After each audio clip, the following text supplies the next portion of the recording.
Hey everybody, today we've got top 10 things that Canadians do and they think it is normal, but the rest of the world is not normal, apparently, according to Watch Mojo. I'm BP1 from Britpops React, normally here with BP2, but you've got me for today because he's on his Ollie Bobs. Make sure you hit the subscribe button, do come with us. Lots on the channel to go through, especially if you're Canadian. We've done a lot of history in Canada, and it's been really great. So this is the top 10 things. Take it with a pinch of salt. We'll see what you Canadians think that you do that the rest of us don't. And as a Brit, it's always interesting to see different cultures. So let's get straight into this one. Find out what it's all about. This with Canada. Slang for our dollar. It's now synonymous with Canada. Slang for our dollar. An image recognized around the world. Welcome to Watch Mojo, and today we're counting down our picks for the top 10 things only Canadians do and think it's normal. Okay.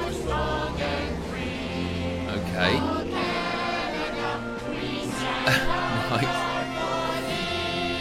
For this list, we're looking at aspects of Canadian culture that may appear unusual in other parts of the world, but are completely normal in the Great White North. Okay, and I should know, I am Canadian. Oh, okay. What do you think is the most unusual thing about Canucks? Let us know in the comments. Number 10. Eat ketchup-flavored chips. Whether you call them chips or crisps, Canada is a Commonwealth country after all. Flavored potato chips are a common snack across the globe. Yes.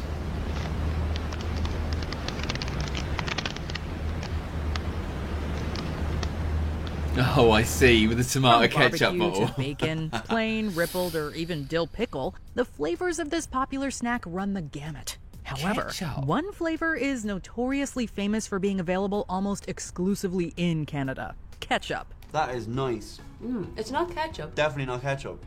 Nicer than ketchup. Yeah, it is. The condiment-flavored treat is a huge favorite of Canadians because it's delicious, and one that often confuses visitors from other countries. We don't have that. Although its origins are a little fuzzy, it was likely inspired by the long-standing pairing of ketchup and another potato-based food, French fries. Yeah. The powder or the seasoning, but it's working.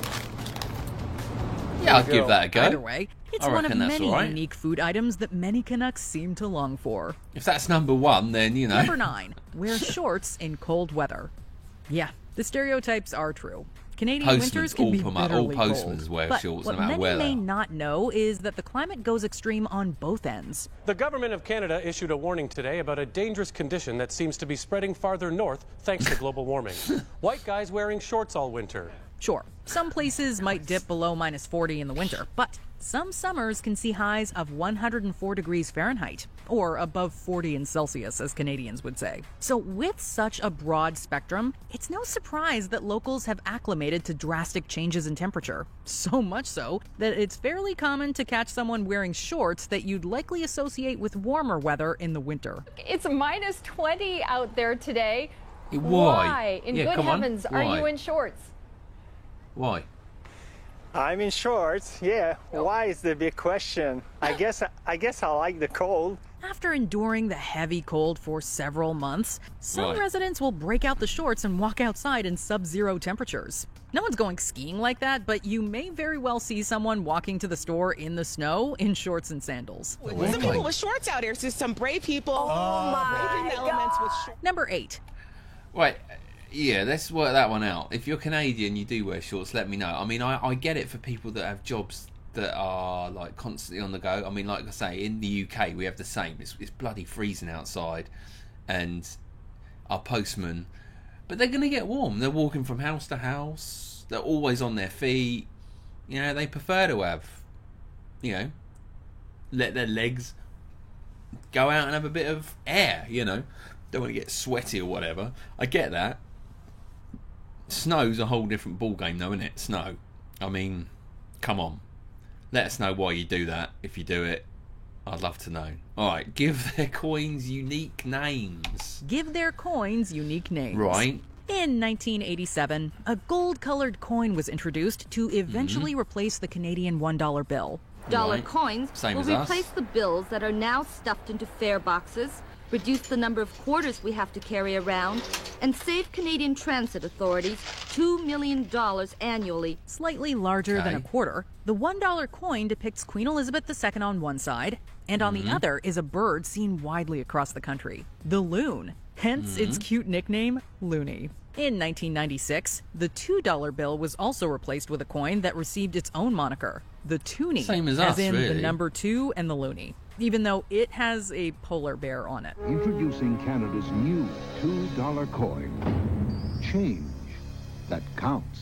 Among Canadians, these two coins and their unique names are quite treasured. It's federal currency, and you people talk about it like it's a Hanna-Barbera character. In fact, at the 2002 Winter Olympics, a lucky loonie was hidden under the ice where both the Canadian men's and women's hockey teams won their gold medals. It became a piece of Canadian lore after a loonie was hidden at center ice at the 2002 Salt Lake Winter Olympics as a good luck charm. Have you ever heard of a more Canadian story than that?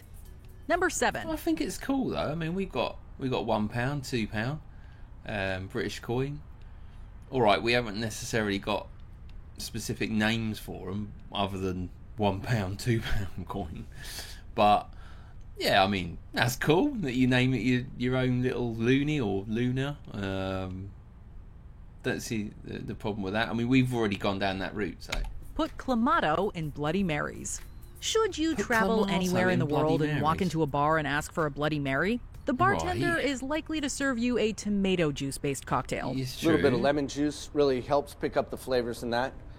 And that's a simple way of making a simple Bloody Mary. But for Canadians, their red drink is known as a Bloody Caesar and has one distinguishing difference from its counterpart, clam broth. Instead of tomato juice, Canadians use a mixture of both tomato juice and clam broth, known most famously as Clamato. Really grabbed Canada by storm, and you see this drink everywhere that Canadians get together. A signature cocktail, the Caesar is almost as common in Canadian bars as any of the high-powered beers the country is known for. So next time you're above the 49th parallel and looking for a zesty... Is that nice?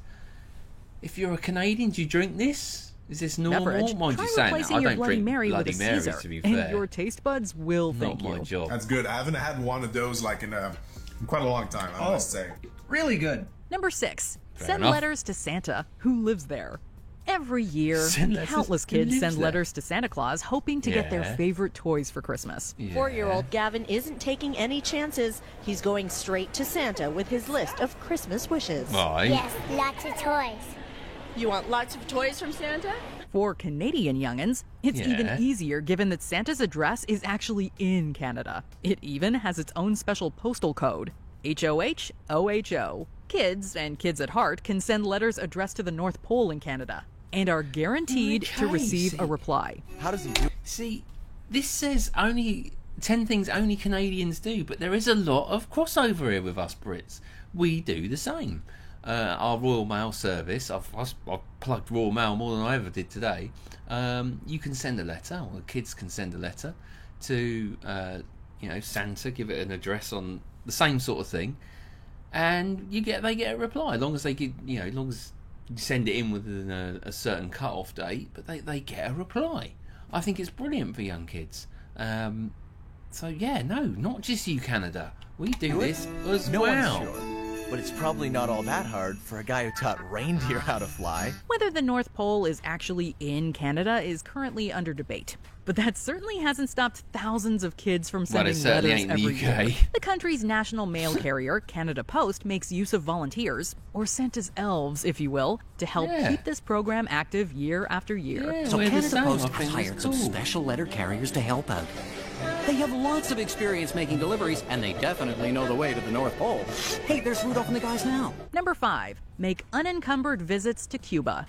Contrary to popular belief, residents of the Right. United States are actually allowed to travel to Cuba if you're willing to jump through a series of hoops to get there. But due to the U.S. embargo on Cuba, tourism hasn't been permitted for years. The U.S., fearing communism's expansion, sets up the embargo to strangle Cuba's economy. Canadians, however, Yeah. have not had any such restrictions. Cuba is often cited as one of the most popular destinations for Canadians who wish to Is it escape the cold really? winter months. Canadians enter and leave Cuba at twice the rate of any other nationality, including Cubans themselves, which gives some idea of just how dominant they are in the Cuban tourist market. Wow. Most major airports have direct flights, and countless inexpensive, all-inclusive packages have made it easy for Canadians to enjoy beaches, sun, and, if interested, cigars in this Caribbean destination.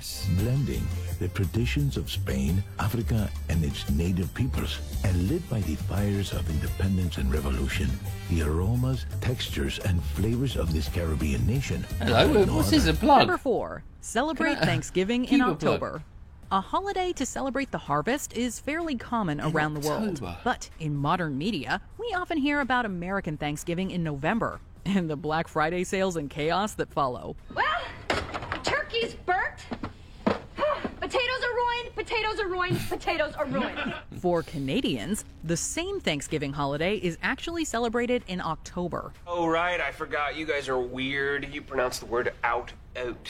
Seemingly originating in 1579 during Martin Frobisher's excursion to find the Northwest Passage. I didn't know it this. slowly evolved as the years passed, often dubbed Canadian Thanksgiving to distinguish it from its U.S. counterpart. Yeah, Canada is not the only country that celebrates it in October. The thing is, it's basically the exact same holiday, except earlier. Grenada, St. Lucia, and even Germany celebrate similar festivals that same month. Fair enough. Honestly, it's nice to have a longer break between this giant meal and the one in December. Is it better to have Thanksgiving 1 month before Christmas, that the Americans do, or is it better to have it two months before, as Canada does? Number 3, are sorry about being sorry. Don't know about that so much. Didn't know that they celebrated that a month earlier, so that's quite cool.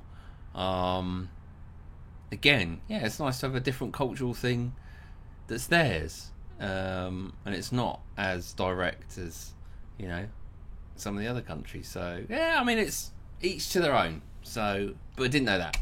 I'm sorry about being sorry. Virtually anyone around the globe to describe a Canadian, and they'll likely use one word: friendly. Canucks are widely considered some of the friendliest people in the world. Oh, sorry there. Didn't see ya. You okay? Fine. Okay. Sorry about that. Sorry. So friendly, in fact, that we've been stereotyped for apologizing for almost anything and everything. It's become such an ingrained part of Canadian culture that the Ontario government had to pass the Apology Act of 2009, which stated that an apology does not automatically comprise an admission of guilt. Well, this is a mugging. So, What? Yeah, I'm sorry about that. If I could just get that wallet right there. It's one of the more quirky aspects of Canadian culture that certainly distinguishes us from other countries, who shall remain nameless. Sorry, we're just too polite to call them out. We say it correct. Sorry. I think that they just don't know how to say it because they never do it, or they just like blame it on the nearest person and or country. They just do that. Number 2, buy milk in bags. Sorry. Interesting. Yeah, I know a couple of Canadians. Lovely people. But then I could say that about most nations, you know. It's not as if you meet someone that's horrible, but yeah, cool. I mean, I didn't know it was that much of a culture, so let me know again in the comments if that's something you tend to do more than others. But this next one's interesting. Buy milk in bags. Something we do not do in the UK. Bags. At one time, the milkman came to your house and dropped off your bottles of milk. That's true. Same here. It's only the milkman. Love that. The old maybe I should be a milkman. Electric. As cartons became the norm, people got used to buying them in stores. For Canadians, the shift from the imperial measuring system to metric also brought something new: milk in bags. It's so dangerous. What do you mean? Why? Yeah. Why would you put it in a bag? As companies were shifting all of their containers to new sizes, milk bags were easy to change. Quickly enough, bagged milk became quite popular and is still widely used today. Canadians aren't the only ones who use it either. You know, if you want to save some for yourself, you can always just kind of... How's it taste? Like sucking on a teat. Quite literally, actually. China, Israel, South Africa, and even Argentina all make use of the arguably more environmentally friendly container. But cut that corner hole too big and you are in for an utterly disastrous bowl of morning shreddies. Your milk comes in bags. Before we continue, be sure to subscribe to our channel and ring the bell to get notified about our latest can we videos. Understand why? You have the option to be notified for occasional videos. I mean, I don't know why. because that is different. That is significantly different than a lot of. I can't say I've ever seen, even in Europe. I've been to practically most countries in Europe, and I've never seen bags of milk. So it'd be interesting to know why what the answer is. That it's because of this. It's traditional for this. There's no answer on that. Plug in the subscribe. Do you subscribe with us as well? If you're on your phone, make sure you go into your settings and switch on notifications.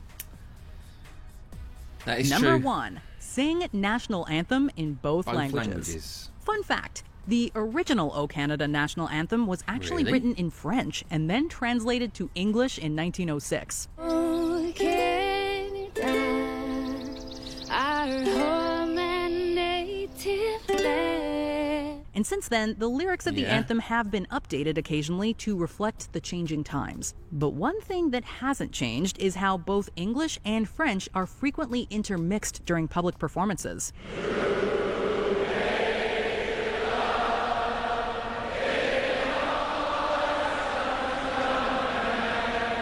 Often sung at sporting and other major events, it is fairly common for some portions of the anthem to be sung in English, then switch to French or vice versa, and then back several times. I like to call this the hockey version.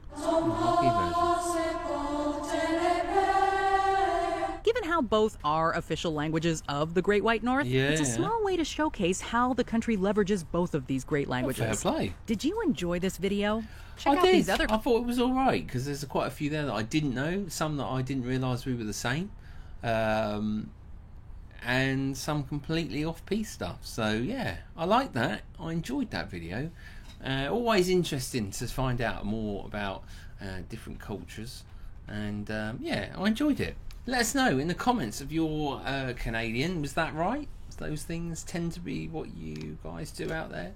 But very, very interesting. And, you know, I'd love to go to Canada one day, see the beautiful country scenery and everything else. Not been over that side at all, US or Canada. So I will be looking forward to going. All right, I will be back myself tomorrow. Until then, it's a goodbye from me, and hopefully BP2 will be back soon. So I shall see you then. That gives a thumbs up from me. Enjoyed that. Thank you very much. Yeah, and we got some great subscribers from Canada. You know who you are. Great subscribers. And that includes you, Ron. Yes, Ron. Not heard from you for a while, but we love you, Ron. Goodbye.